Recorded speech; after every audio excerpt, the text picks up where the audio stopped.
UP के college और तमाम यूनिवर्सिटीज में अब नहीं चलेगा बुर्का और हिजाब। हिंदू हो या मुसलमान, सिख हो या ईसाई, सभी के लिए होगी एक जैसी यूनिफॉर्म। यूपी में अब ड्रेस कोड पर सियासत तेज हो गई है। कॉलेज और यूनिवर्सिटीज में यूनिफॉर्म को लेकर आए नए निर्देश के बाद अब इसे मजहबी रंग दिया जा रहा है। फैसले को धार्मिक स्वतंत्रता का उल्लंघन बताकर सियासत की जा रही है, तो वहीं सरकार कह रही है कि ड्रेस कोड को समानता और अनुशासन के लिए लागू किया जा रहा है। योगी सरकार के इस फरमान पर नेताओं से लेकर मौलानाओं तक में खलबली मच गई है। आरोप और बयानबाजी का दौर जारी है, लेकिन क्या इस फैसले से सुलझेगा 2027 का रास्ता? क्यों हो रही है इतनी सियासत? चलिए आपको बताते हैं। नमस्कार, टीवी 24 नेटवर्क देख रहे हैं आप। मैं हूं आपके साथ शिखा मेहरोत्रा। यूपी की राज्यपाल आनंदीबेन पटेल के आदेश के बाद यूपी के सभी उच्च शैक्षणिक संस्थानों में अब ड्रेस कोड की तैयारी तेज हो गई है। सभी कॉलेजेस और यूनिवर्सिटीज इस तैयारी में है कि उनके कॉलेज की किस तरह की ड्रेस होगी, क्या रंग होगा और क्या डिजाइन होगा।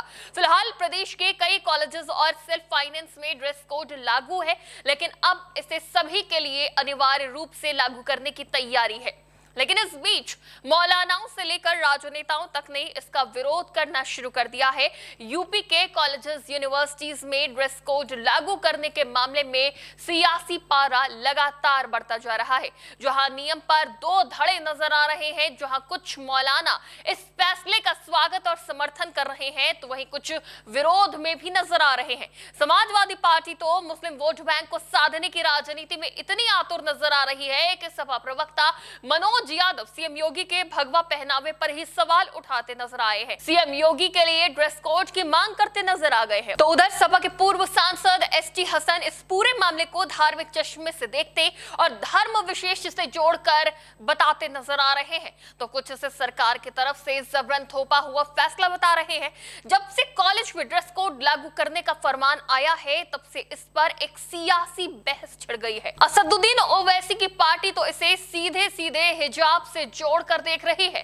यूनिफॉर्म मामले पर एआईएमआईएम के पूर्वांचल अध्यक्ष इसरार अहमद का बयान सामने आया। उन्होंने इस मामले पर टिप्पणी करते हुए कहा कि उत्तर प्रदेश में मुस्लिम महिलाओं की शिक्षा को प्रभावित करने के लिए ये ड्रेस कोड लाया जा रहा है। उनका कहना है कि ये सीधे सीधे फंडामेंटल राइट्स यानी कि मौलिक अधिकारों का उल्लंघन है। उन्होंने कहा कि ये संविधान की आर्टिकल 19 और 25 जिसमें धार्मिक स्वतंत्रता मिलती है, उसका उल्लंघन है। ये व्यवस्था लागू करके एक वर्ग विशेष को प्रभावित करने की कोशिश की जा रही है। हम इसका विरोध करते हैं। तो वहीं सपा के पूर्व सांसद एसटी हसन ने कहा कि सबकी अपनी धार्मिक परंपराएं होती हैं, कुछ पगड़ी बांधते हैं तो कुछ हिजाब पहनते हैं, तो वो इस ड्रेस कोड के अंदर काउंट नहीं होने चाहिए। तो वहीं ऑल इंडिया मुस्लिम जमात के अध्यक्ष मौलाना शहाबुद्दीन रजवी बरेलवी ने ड्रेस कोड का समर्थन किया है। जी हां, उन्होंने कहा कि बेशक होना चाहिए ड्रेस कोड, हम इसका समर्थन करते हैं, हर स्कूल कॉलेज मदरसों में ड्रेस कोड हो। तो वहीं इस फैसले के विरोध में उठ रही आवाजों पर भी टिप्पणी करते हुए उन्होंने कहा कि कुछ फिरका परस्त ताकतें उसके अंदर हिजाब जैसे शब्द को दाखिल करके हिंदू मुस्लिम का रंग देना चाहते हैं। उधर समाजवादी पार्टी के प्रवक्ता मनोज यादव ने तो सीएम योगी के भगवा पहनावे पर ही सवाल उठा दिया। उन्होंने कहा कि सबसे पहले उत्तर प्रदेश की महामहिम उत्तर प्रदेश के मुख्यमंत्री का ड्रेस कोड निर्धारित कराए, जो राजनेताओं के अनुरूप हो, ना कि किसी मठ के मठाधीश के रूप में। सीएम योगी के पहनावे और ड्रेस कोड पर उठे इस सवाल का जवाब हिंदू धर्मगुरु आचार्य प्रमोद कृष्णन ने दिया और कहा कि समाजवादी पार्टी को अपना नाम बदलकर नमाजवादी पार्टी रख लेना चाहिए।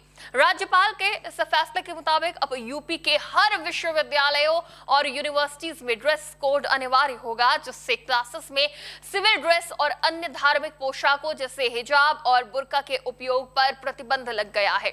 सरकार का मानना है कि इससे भेदभाव खत्म होगा, डिसिप्लिन मेंटेन होगा, बाहरी लोगों की पहचान की जा सकेगी और वातावरण बेहतर होगा। लेकिन इस मामले पर लोग अब मजहबी राग अलापने लगे हैं। धार्मिक परंपराओं की दुहाई दी जा रही है, हिजाब से जोड़कर सियासत की जा रही है। हर किसी को इस फैसले में 2027 की सियासत नजर आ रही है, क्योंकि एक बड़ा मुस्लिम वोट बैंक इस मामले से जुड़ा हुआ है और खुद को इससे जोड़कर देख रहा है। है। कुल मिलाकर तुष्टिकरण और ध्रुवीकरण की राजनीति इस वक्त की जा रही है। अब देखना यह होगा कि इस फैसले का असर 2027 के यूपी चुनावों में कितना होता है और क्या कुछ बदलाव इसके बाद देखने को मिलते हैं। लेकिन इतना तो साफ है कि अब स्कूल की तरह कॉलेजेस और यूनिवर्सिटीज में भी यूनिफॉर्म पहनना अनिवार्य होगा।